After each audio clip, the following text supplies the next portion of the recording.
like China.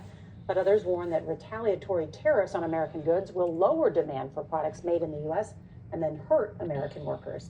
We get more now from CBS's Weijia Jiang at the White House. Tonight, a warning to world leaders from President Trump. Come make your product in America. But if you don't make your product in America, which is your prerogative, then very simply you will have to pay a tariff. The president made the threat during virtual remarks to the World Economic Forum in Davos, Switzerland. It did not sit well with everyone in the audience, including the head of the World Trade Organization. If we have tit-for-tat retaliation, whether it's 25%, tariff 60%, and we go to where we were in the 1930s, we're going to see double-digit global GDP losses. Double-digit. That's catastrophic. Trump also addressed the war in Ukraine, saying his efforts to end the conflict are underway, and Moscow must make a move. Well, you're going to have to ask Russia. Ukraine is ready to make a deal. We asked the president about that comment later in the Oval Office. You said that Ukraine's ready to make a deal. Did President Zelensky tell you that personally? Yeah, sure. He's ready to negotiate a deal. He'd like to stop. He's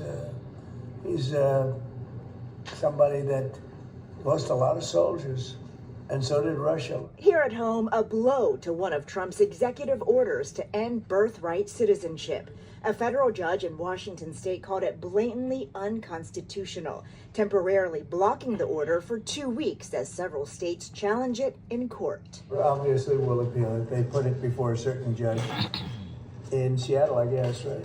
And there's no surprises with that judge.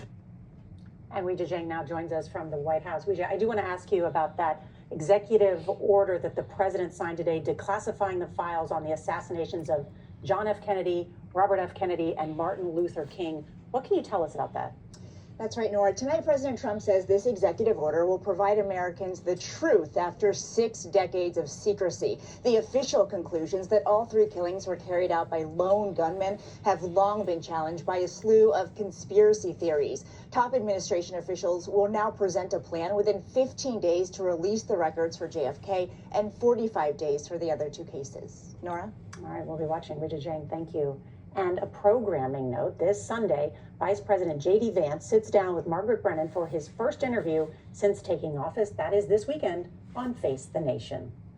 Tonight, 2 sources tell CBS News that Pete Hegseth, President Trump's embattled pick for defense secretary, paid $50,000 to the woman who accused him of sexual assault in 2017. Hegseth denies any wrongdoing. The former Fox News host is headed for a final vote in the Senate.